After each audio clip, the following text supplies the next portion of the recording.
Hey everyone, welcome back to another episode of the Aircraft Broker Academy podcast. My guest today is Tom Lelyo. I am super excited to have him on board here today because he's going to tell us how he went from being a youth pastor to being a private jet broker. That's right, man. And I got to tell you, I got some flack by calling it a youth pastor because technically I am Catholic, and so pastors kind of like a specific word that we use for priests that are in charge of a given congregation. So we'll just get that disclaimer out there right away. I was technically a youth minister or a director of youth ministry in a Catholic church, but I was hanging out with kids, eating pizza in the church basement on Friday nights, and that's wearing my hipster jeans and all that fun stuff. For how many years did you do that? Since I was in high school, I was on leadership teams for retreats for high schoolers, and continue that. I went to school for theology. I have a master's degree in systematic theology, and about 10 years after that, I've just been a youth pastor, and even now I volunteer at the youth ministry at my parish, so it's always been a part of my life. So how did you develop, I guess, a passion or a love or an interest for aviation? Yeah, we're gonna go with interest. Aviation's cool, but like I'm not passion, love, especially if I have if I'm flying a plane, then it kind of gets real. But sure. But really, aviation just kind of fell into my lap. I was a youth pastor for about 10 years. Then I went into the real world, going into music education. I worked at a music school as the marketing and sales manager there. And finally, I was just like, you know what? How do I get to six figures? I had this conversation with my boss, like, hey, what's the next step for me in my career here? And she's like, well, I need you to wait 5 years. And my wife and I, we have 5 kids. They're growing, and I've got 2 golden doodles, and everyone's got to eat. And so I was like, I need to start looking somewhere else. And so that's when I started looking at Indeed.com, just fell into a sales position. It was either between selling Lazy Boy recliners or I was going to sell private jets. And wow. I chose to sell private jets, put my 2 weeks notice in, and that was March of 2020 when COVID hit. So as soon as I put my 2 weeks notice in, the brokerage called me up and said, hey, we can't hire you right now because we don't know what this COVID thing is going to do to us. Sure. So I was without a job, from March to April, and just kind of trying to work on my sales skills for a little bit. And then finally got into aviation April 20th, 4/20 is how I remember it. And what I love about aviation is what it affords you. Whether you're a passenger or a pilot or a broker and you're getting commissions, aviation is a world of possibility. If you're willing to put in the hard work. It's tough to become a pilot. Mm-hmm. It's probably one of the toughest things I ever did. Learning how to be I still haven't gotten my IFR, my instrument rating, because it's so tough. It's so difficult. And so the same thing with becoming a jet broker. It's tough, but it transforms you and it opens up doors. And of course, to buy a jet, you need to really be successful in what you do to afford not just the acquisition, but the ongoing costs of a jet. So aviation, if you're willing to put in the work and the effort and the grit, it can afford you some amazing opportunities. 100%. I have a quick question for you. So with this brokerage that you started your first jet mm-hmm. broker job, what was your level of experience in aviation at the time? So I started Jet Life Aero in 2022. Okay. Prior to that, I had worked with another company for about 3 years, from 2020 to 2022. So my aviation background was limited. When I first started, my aviation background was limited to I had only seen the movie Top Gun, the original, and on DVD, not in theaters. I'm not that old, but I had no aviation background. I wasn't a pilot. I wasn't a mechanic. I just knew people. Okay. Because I was a youth minister, talking to people came naturally to me. I just enjoyed talking to people. And so I just had the mindset of I just put my head down, just give me a bunch of phone numbers to call. And if I do that, then I will find success. I'll find people that want to work with me. So I had no aviation background going into it. Can you explain to me the feelings that you had when you were making these phone calls? Because again, I'm sure some people ask you some technical questions about aviation. How did that feel without having that knowledge? Yeah, I remember being very nervous and excited when I first got started. I was nervous because I was afraid that someone's going to ask a question. Someone's going to ask me something I don't know. And that happened. You know, I called somebody up and they said, you sound like you don't know what you're talking about. I just got my ELT replaced. You probably don't even know what that is. Click. And that was one of my very first phone calls. And so that's real. But I was also really excited because I was pumped up. I was like, listen, if I unlock this, like this is a game changer for my life and for my family's life. So I was like very excited to make the next phone call. That's probably the best way to describe it. I was very excited to make the next phone call. So whatever happened there, even if it was a good phone call, even if it was maybe getting a listing or I was ready for the next one. I was never satisfied like, okay, hey, I got a listing. Now I can just sit back and relax. I was like, nope, when's the next one? And I think that's really important when you're getting into this.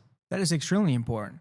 And, you know, as a difference, like I was terrified of making those calls, even having background in aviation. Yeah, it wasn't even like, I mean, what were you afraid of? I guess fear of rejection and like them doing the clink. Yeah. You know? Yeah. I really do attribute a lot of my early success to like three things. Like one is family. Having 5 kids, you're just used to hearing no a lot. You know, having 5 kids, you're used to people not getting what they want and having to navigate that without just throwing your stuff down and be like, it's going to be my way or the highway. You have to be good at negotiation and have emotional maturity and be very like flatlined. And I don't care if you scream at me, like I'm not going to scream back. So having a lot of kids, that was, I think, part of my success. Also, I invested a lot in myself in terms of sales training. Like I was following Grant Cardone almost religiously, like his attitude of just like, you got to go for it. You got to go for it. Like I really bought into that in I think a healthy way because I really wasn't afraid of people hanging up on me. I was just ready for the next one. I was afraid of not having somebody to call more than I was like, oh my gosh, I'm going to say the wrong thing. Like if I say the wrong thing, I say the wrong thing. Like I say the wrong thing all the time, you know, with my kids, with my wife, I say the wrong thing all the time. So I don't take myself that seriously where it wasn't really a big deal. Or like, I felt that fear. I was afraid of failing. I was afraid of letting my family down. I was afraid of taking this step and, hey, you're going into a commission-only job. That means if you fail, you don't get paid. Like if you don't work, you don't get paid. If you don't succeed, you don't get paid. That was my fear, and I just used that as fuel. I see. Wow. So talk to me about the transition that you made from having, you know, working for a different brokerage to starting Jet Life Aero. Because if I understand correctly, this happened in a span of a year, about a year and a half, correct? I had about 3 years. I had about 20 sales in 2020, 20 sales in 21, and then 20 sales in 2022. I left November of 2022, and I left leaving, I think 4 or 5 or 6 listings on the table. I closed a few deals in October, and I was like, okay, it's time to go.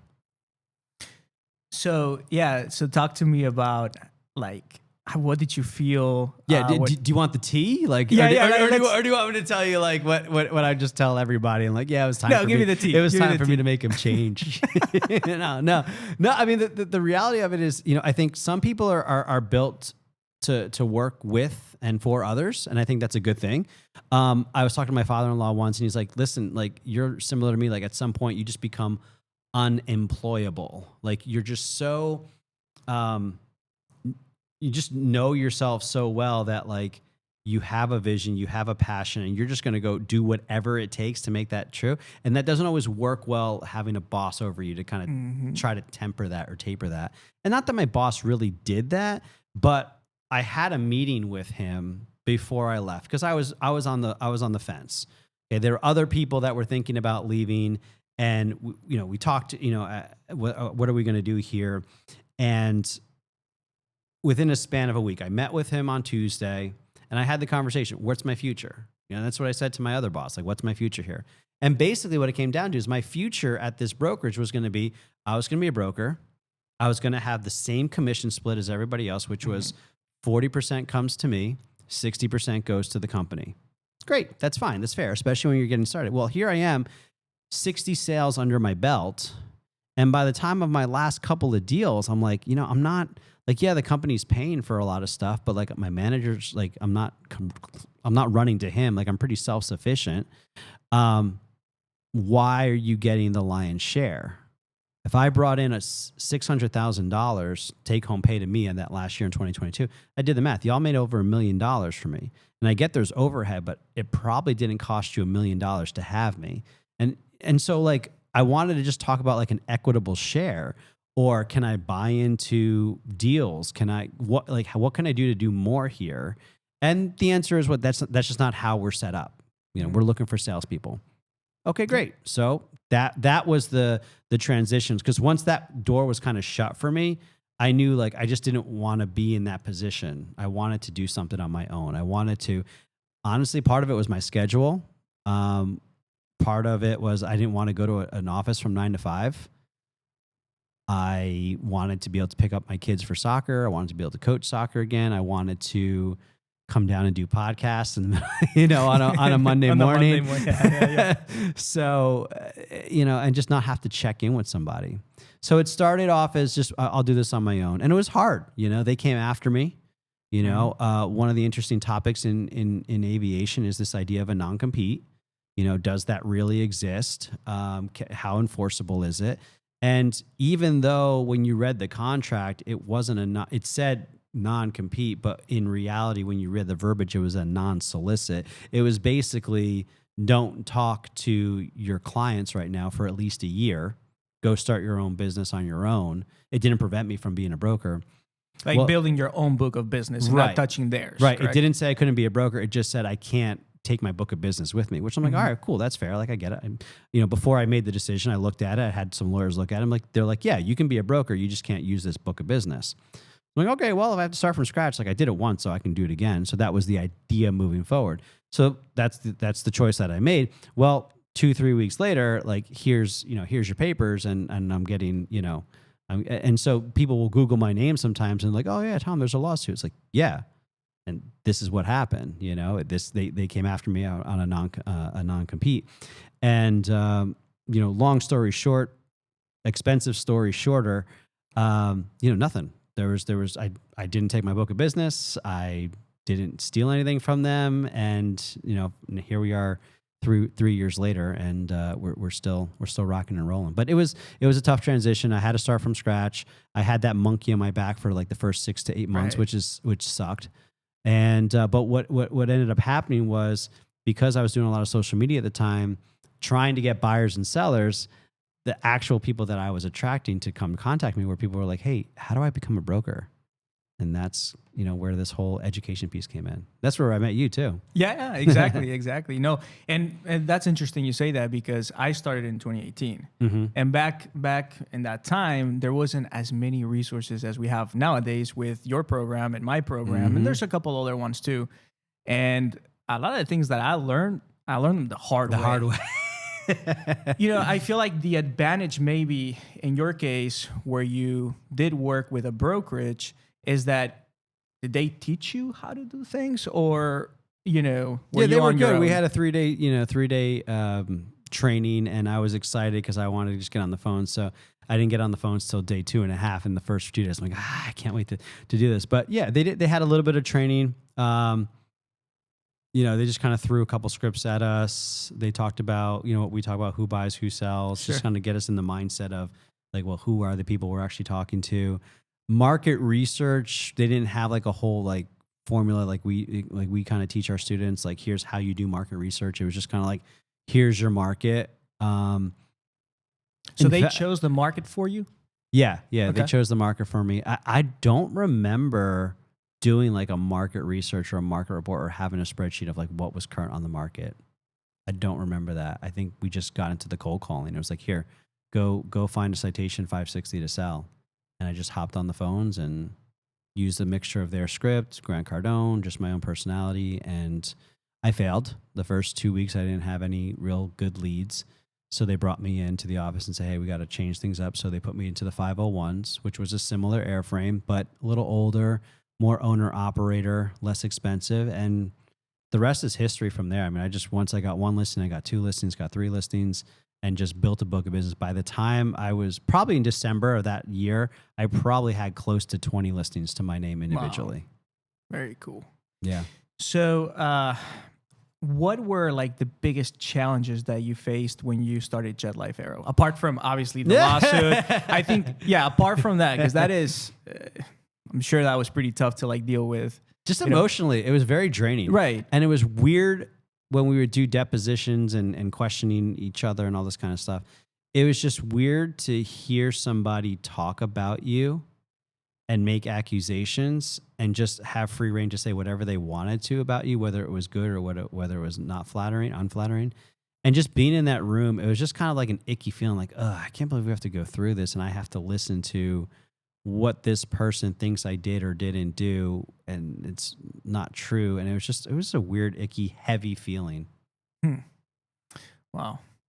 But as far as like challenges, I mean, you know, I probably went out a little too hot as far as like expenses. Like I went and got an office, you know, downtown, which was nice. It was cool, but I didn't have an office at home at the time, so I went to get an office. You know, I was paying for, I guess, a lot of the overhead, the jet net, the controller, like all of that kind of stuff. That was a challenge because I didn't have like a ton of money that I was just sitting on. In fact, I had a Cessna 172 at the time that I learned how to fly in. I ended up selling that like 6 months into becoming a broker just to get some startup capital for what we were trying to do. So that was tough, you know, trying to navigate like what market do I choose, because I really know this citation market really well, but I don't really want to step on toes or get into murky water. So how do I go to a brand new market? So I went to the citation Mustangs, which I don't think I ever even got a listing for a Mustang as a result. I just found my way back eventually. Yeah. So it was just a weird kind of a wonky time and exciting at the same time, but it was definitely challenging for sure. So it's crazy that you say that you were making videos to, you know, attract potential leads for buyers and sellers, and now you started getting people asking you how to become a jet broker. How to become a jet broker. So why? So you started the Jet Life Aero Academy, and now you are doing the community. So talk to me how you decided to do that and the whole process. Man, I mean, it was just basically a 3-year process. So year one, we're just putting out content. And then finally, you know, I think in May or so, I get an email from this kid named Alex. It's like, hello, Mr. Tom. Like, I've seen your videos and I'm interested in becoming a jet broker. So we got on the phone. Really cool kid. It just graduated Ohio State about a year ago and just wanted to get into aviation. And kid was willing to take a chance on a stranger from YouTube. And he paid his fee and came out to Sarasota for like 2 weeks just to train with me. And that was really cool. And what it encouraged me to do is like, number one, like proof of concept, like I can actually teach. Yeah. Number two, I actually like teaching. And I think that's really important because someone might have the knowledge that you need to go take that next step in your journey. But if they don't like imparting that knowledge, it's not going to be a fun experience for either one of you. I think you and I genuinely enjoy passing on knowledge. So I found out that I actually enjoy passing on the knowledge of aviation. And then from there, I started making content. I just saw an audience. So I'm like, all right, I'm going to make content for the audience that's there. And that's where a lot of the content started to change from here's how to buy and sell a jet to here's how to buy and sell a jet if you're actually the guy trying to buy and sell a jet, like a broker. And so within that, you know, I started hearing more about the importance of online community. I had been a part of online community. So we started the the circle community. And that grew, I mean, within the span of a year from about 60 to 400 plus members of just giving away free information on how to become a jet broker because there's just nothing out there. Within that span of 2024, we brought on 20 brokers to Jet Life Aero as a brokerage. So we have the brokerage on one side and we've got the education platform on the other. That's why we kind of rebranded this year from Jet Life Aero as a brokerage and the private jet broker community from the education platform. And so, yeah, I mean, it's been really cool. We're still working out some kinks and quirks, but I'm excited. I feel like, you know, if somebody asked me the other day, what do you want to do in 5 years? I'm like, to be honest, I think if I could primarily be a content creator and an educator, I think that'd be very fulfilling and exciting. And if I could do maybe 5 deals a year that kind of, you know, puts a roof over my head and then have residual income from the brokers that I'm training within the ones I handpicked to be a part of. I think that'd be a pretty cool lifestyle. So that's the goal. You know, something that I want to address because you get this question and I get this question all the time. Yeah. Right? Because Tom has his program, his jet broker certification program within the private jet community, and I have the Aircraft Broker Academy. So I always get questions on, hey, Alex, I saw Tom. How is your program different? And I'm sure that you get that question too. Start out by saying, Alex is a scam artist and he's a terrible human being. You probably shouldn't give him your money. No, I tell him because it's funny because a lot of times when they bring it up, they kind of bring it up sheepishly. I don't know. I've been watching this Alex guy. Is he I'm like, we know each other. It's okay. You're not going to offend me that you watch some of Alex's videos. I think some of the biggest things. So my understanding with and correct me if I'm wrong, but your Aircraft Broker Academy is 100+ videos and then take a test, and that's the program in a nutshell. Yeah, essentially. So the main objective of the Aircraft Broker Academy is to help you start your own brokerage. That's the main objective. So with that, there's a lot of different things that come with that, right? Like the whole how to structure the business, building your website. I've seen building your website, all the things that I wish I knew when I started my brokerage. And there's also regulations, like some states require you to get an aircraft dealer license, even though you're a broker, etc. So I talk about all that stuff. The main thing too, there's a big module, which is aircraft knowledge, right? So in that module, I really dive deep into, what an EFIS is, what an ELT is, when they need to be inspected, everything. It's like a mini pilot course in a sense. Yeah, I mean, I wouldn't say pilot, but what I try to do, the knowledge that I give in the aircraft knowledge module is specific to sales. What do people are going to ask you, hey, what is the SMOH? What is the SBOH? When was the hot section inspection performed?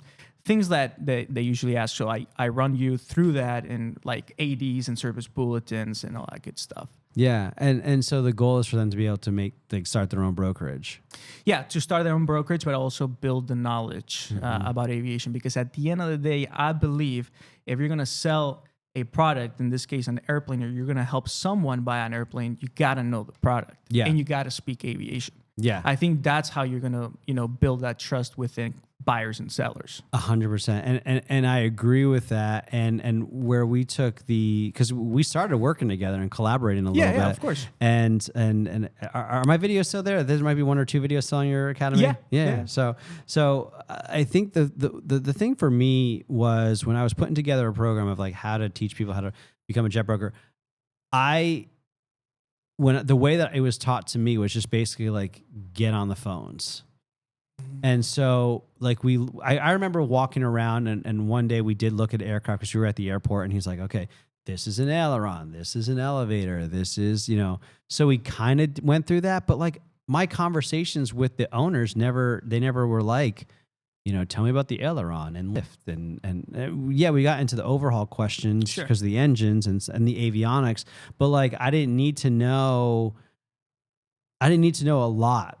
I didn't need to know as much as I thought I needed to know about the airplane or about the maintenance in order to actually do a successful sale. So with my program, the whole tagline is, we want to help you be able to do a professional, ethical, successful transaction.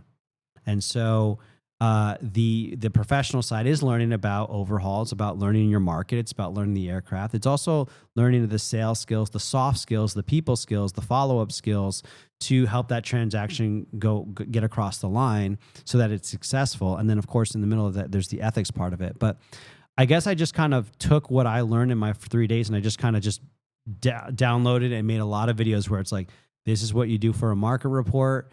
This is how aviation works, who buys, who sells. This is how you become knowledgeable in a market, because that's what people want to know. How do I become knowledgeable in a product? And my approach was just a little bit different. Just go to controller, see, find out these data points, how far does it go? How many people does it take? How fast does it go? Find out these data points in this worksheet, then go to controller.com, see what's for sale, put all that information into a spreadsheet, and boom, now you have a snapshot of the market. You know the product, you know the marketplace.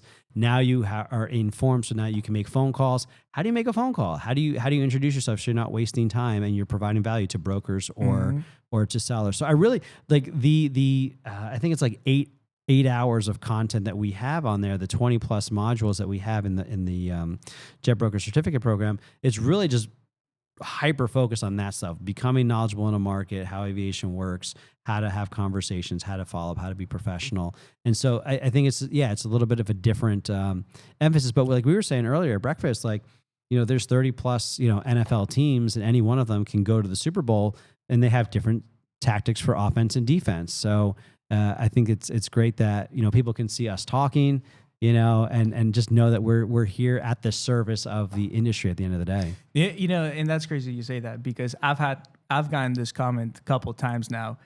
People ask me like, why do you talk to Tom? Like, really? Why do you have this relation with him? Like, aren't you guys like competitors? I've gotten that a lot. Really? And, I don't see you as a competitor or anything like that. I see you as someone that has the same mission as me, and is to provide value and show people how to tap into aircraft sales. There's not a lot of information. I mean, there isn't some information out there in certain programs, but I think we bring something unique into the table. We bring, we're both well versed on social media and stuff like that, so we're putting content out there. It seems like the older programs out there, they're not really doing that. But the main thing is that we have that objective, provide value. Yeah. And teach people how to do this. And at the end of the day, I look at your stuff and I say, how can I improve mine? I look at your stuff and I say, you son of a bitch. I hate that. I hate that he's doing so much better than me. Like it's funny. I really do enjoy watching your stuff and encouraging. And like, I mean, we've done this back and forth too. Like, I'll send people to you because I'm like, your program, like Alex's program, is better for what you're looking for. You want this. So like, there's healthy competition, and I think that's overall a good thing for the industry. 100%, because they say competition breeds excellence. Yeah. And I can look at your stuff, improve mine. You look at my stuff, you improve your stuff, and at the end of the day, is better for the students. Yeah, and I think that's what matters. And I think I'm hoping that we set a tone for the industry moving forward. I think there's a lot of great people who have gone before us, and they do great things, and I look up to them for sure. But there are, and I'm going to call it out, like there are individuals, there are mindsets within the aviation industry that make it really hard for people who want to get involved. When people come to you or come to me and they say, I want to be a jet broker, and like, how do I do it? I'm like, I don't know. I don't know who's hiring. You got to have a book of business. You got to have experience. It's that old, like, we can't hire you for sales unless you have sales experience. Well, how do you get sales experience if no one will hire you without any experience? So between that and the you see stuff like, especially on LinkedIn, like I put myself out there a lot on LinkedIn, and like people in the industry will shit on you. They will come out and they will say you're wrong because X, Y, and Z, or you're leading people astray because X, Y, and Z. And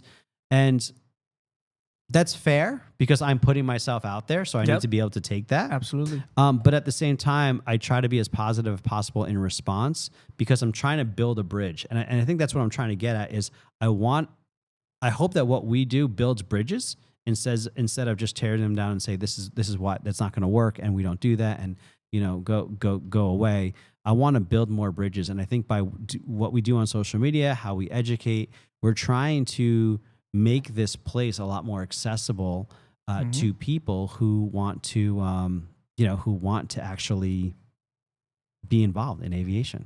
100%, man. Yeah. Wow. How do you deal with those hate comments or when people just like? Oh, I cry myself to sleep very, very often. No, you don't. I curl up into a ball and just no. It's interesting. It's on one level, it's like, okay, great. Like you're all press is good press. On another level, it's like, okay, I need to earn their trust. I need to earn their respect and earn their acceptance, not in an unhealthy way where I need to like do anything to get their approval. It's not that. But to a certain extent, if someone's been doing this for 20, 30, 40 years and there's like generations of brokers and there's like, well, like, yeah, if they have a critique of mine, like I need to look at that carefully and be like, what about what they're saying is true and discern that.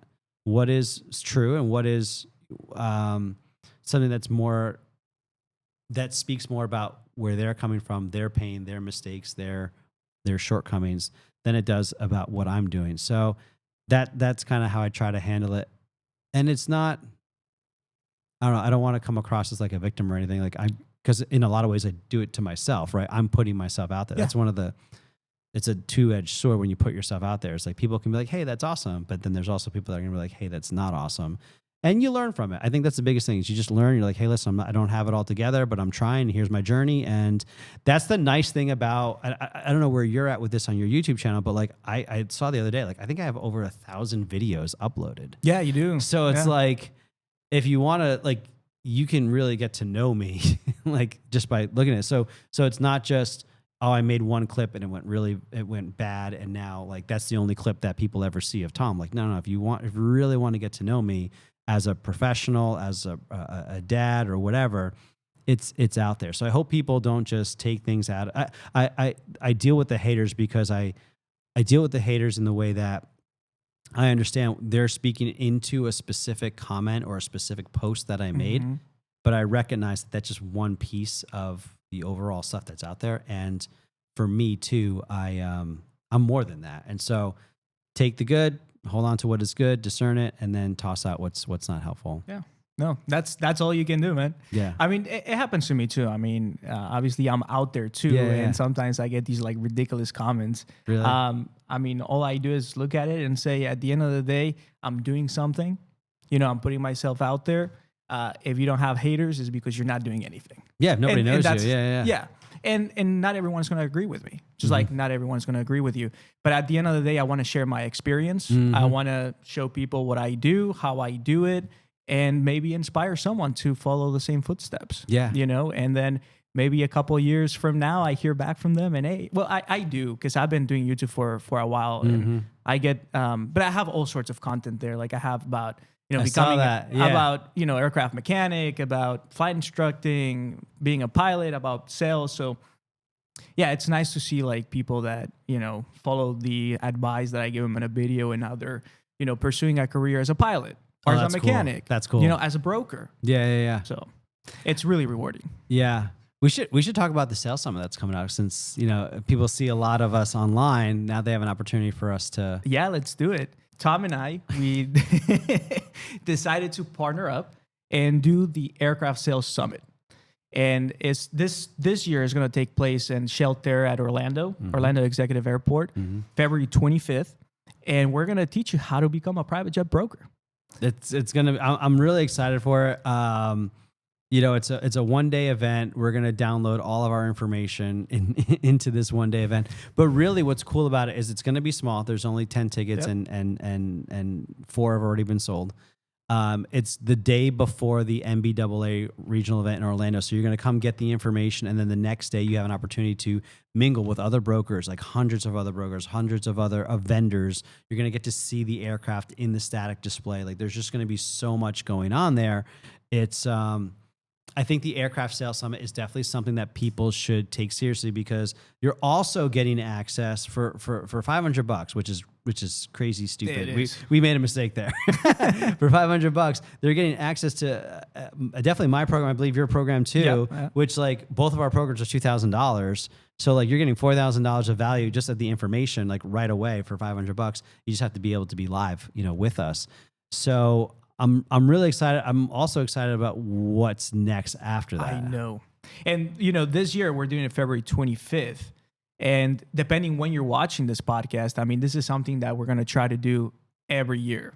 Just get as many people as possible and teach you how to become a private jet broker. Yeah, I think it's important to be in person with somebody. Yeah. I've trained, like I said, we brought on like 20 brokers last year, and one of the rock stars was remote. One of the rock stars was in Sarasota. And then I had, I think, 2 or 3 other people come out to Sarasota to work with me. And I think it definitely makes a difference to be live in person with somebody. You can ask questions. They get access to the program beforehand, so they can actually study up and come with questions, so that we're not just going to be reading out of the textbook with them.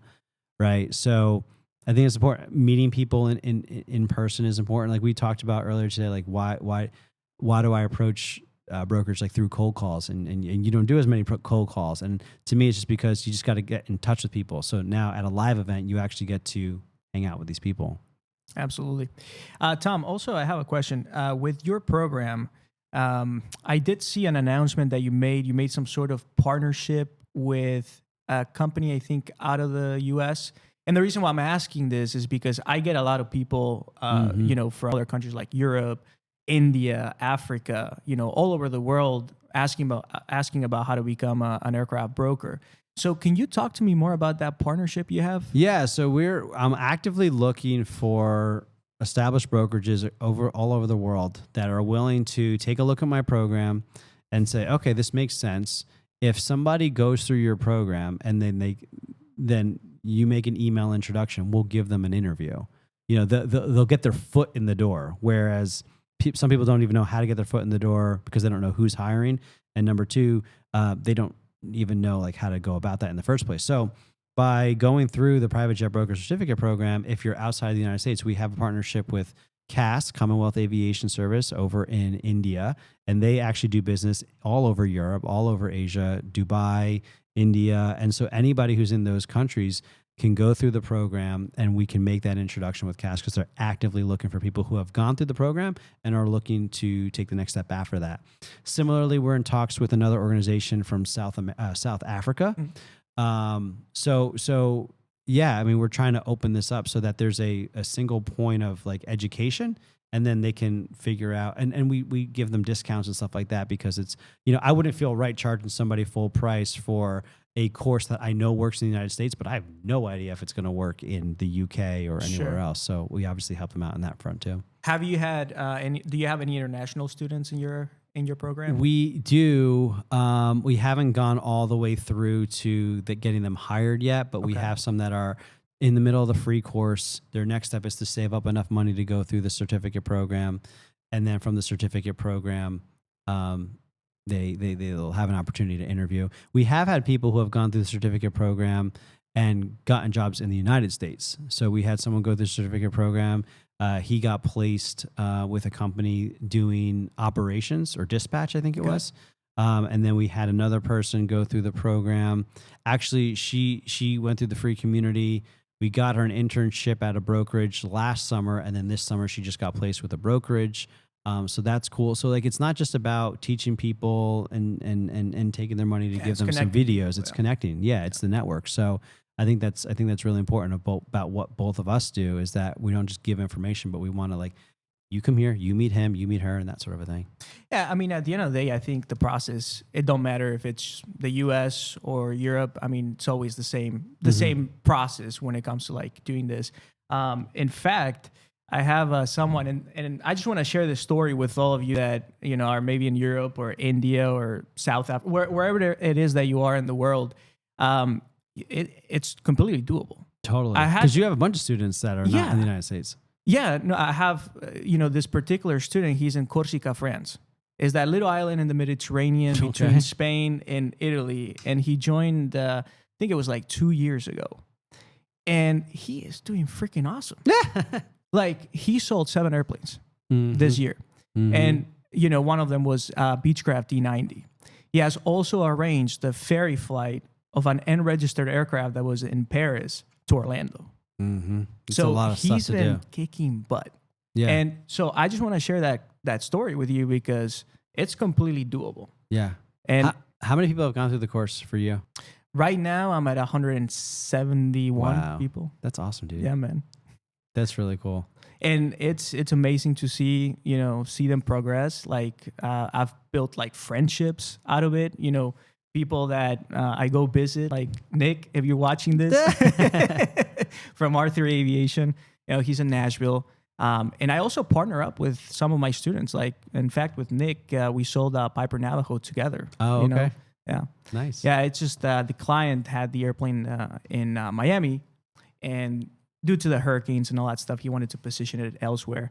And he decided on Nashville, and that's where Nick is. So he helped me out, like show the airplane and stuff like that. And we made it happen. And yeah, man. I like it. What is the biggest advice that you can give to someone that wants to get into the industry?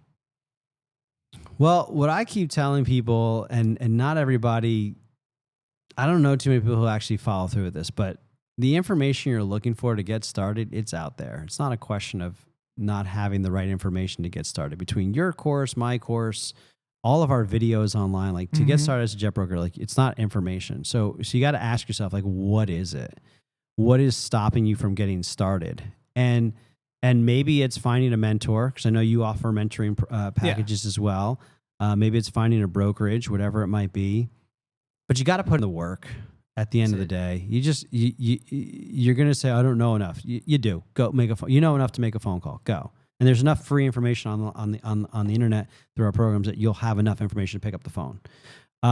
There's I don't have the documents, or don't have, like, just go. Like, all you need to do to be a successful jet broker is meet people.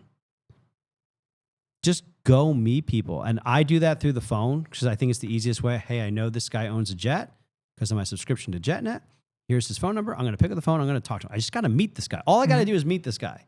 So I'm going to pick up the phone and do that. Now, you can do that. You can be creative and be on social media. You can get into funnels and drip campaigns, and you can go to all the MBAA events and shake a bunch of. You can do all that stuff, and that's all valuable because you got to go meet people. It comes down to meeting people. So that's my biggest piece of advice, is just go meet people. Don't spend so much time doing the market reports. And I know everything about, I can practically fly the plane, or I can practically fix the plane. You're not a pilot. You're not a mechanic. You want to be a broker. If you want to learn all that stuff and do it, then be a pilot, be a mechanic.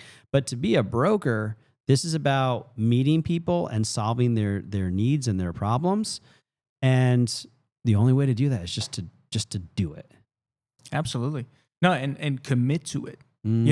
Because, going back to what you were telling me, I mean, when you started as a jet broker, I mean, you didn't have necessarily the knowledge, but you just had a purpose too. And you had it was a purpose, big motive. Yeah. So maybe find something that fuels your family or your kids, and just stick to it and do it for them if you have to, but just commit to something and stick to it until you get it done. I mean, it took me like a year to sell my first airplane. Yeah. Yeah. And again, phone call here, phone call there, disappointment. Oh, this guy called me. You're incompetent. You don't know anything about Falcon jets. Why are you calling me? Stuff like that. But you just got to go through all of it and just keep doing it until you get it done. Yeah, man. Yeah. Tom? This is a lot of fun, dude. I appreciate it. Same, man. Nice to have you here. And if I hope to see you guys in the Aircraft Sales Summit, man. It's going to be a good time. It's going to be a good time, and it's something that we're going to be doing every year. So go in the description section, and that's where you'll find all the information. But apart from that, thanks for watching. Tom, thank you for coming, and I'll see you guys in the next episode.